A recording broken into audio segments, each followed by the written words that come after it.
আপনার হাতের এই স্মার্টফোনের জিপিএস বা ম্যাপ ছাড়া কি অচেনা কোনো শহরে একদিনও চলার কথা ভাবতে পারেন? নিশ্চয়ই না। কিন্তু আজ থেকে হাজার বছর আগে যখন আকাশে স্যাটেলাইট ছিল না কোনো ইন্টারনেট, তখন মানুষ কিভাবে মরুভূমি বা গভীর সমুদ্রে পথ চিনত?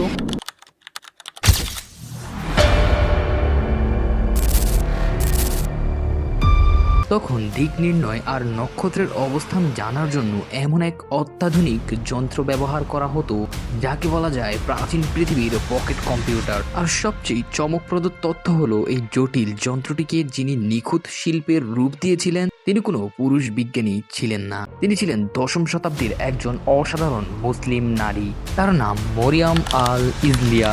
তিনি ইতিহাসে মরিয়ম আল আস্ত্রলাবিন নামে বেশি পরিচিত। দশম শতাব্দীতে সিরিয়ার আলেপ্পো শহরে তার জন্ম। তার বাবাও ছিল একজন আস্ত্রলাব বা মানমন্দির যন্ত্রের কারিগর। বাবার হাত ধরেই মরিয়মের এই যন্ত্রের দুনিয়ায় প্রবেশ। কিন্তু তিনি শুধু বাবার বিদ্যাতেই আটকে থাকেননি, নিজের মেধা দিয়ে আস্ত্রলাবকে নিয়ে গেছেন এক অনন্য উচ্চতায়। আস্ত্রলাব আসলে কি? এটা হলো মহাকাশের একটি দ্বিমাত্রিক ম্যাপ। এর সাহায্যে প্রাচীন যুগের নাবিকরা সমুদ্রের পথ খুঁজে পেতেন, জ্যোতির্বিজ্ঞানীরা গ্রহ নক্ষত্রের অবস্থান নির্ণয় করতেন, এমনকি নির্ভুলভাবে নামাজের সময় এবং কিবলার দিকও নির্ধারণ করা হতো। এটি তৈরি করা ছিল চরম ধৈর্যের এবং সূক্ষ্ম গাণিতিক হিসাবের ব্যাপার।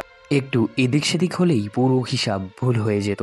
মারিয়ামের হাতের কাজ এতটাই নিখুঁত আর বিজ্ঞানসম্মত ছিল যে তার খ্যাতি আলেপ্পোর সীমানা ছাড়িয়ে যায়। তৎকালীন আলেপ্পোর শাসক সুনামধন্য আমির সাইফ আল দৌলা তার মেধার কদর করেন। তিনি মারিয়ামকে তার রাজদরবারের প্রধান প্রকৌশলী এবং জ্যোতির্বিজ্ঞানী হিসেবে নিয়োগ দেন। সে যুগে একজন নারীর রাজদরবারে এমন উচ্চপদ পাওয়া ছিল এক অভাবনীয় ঘটনা।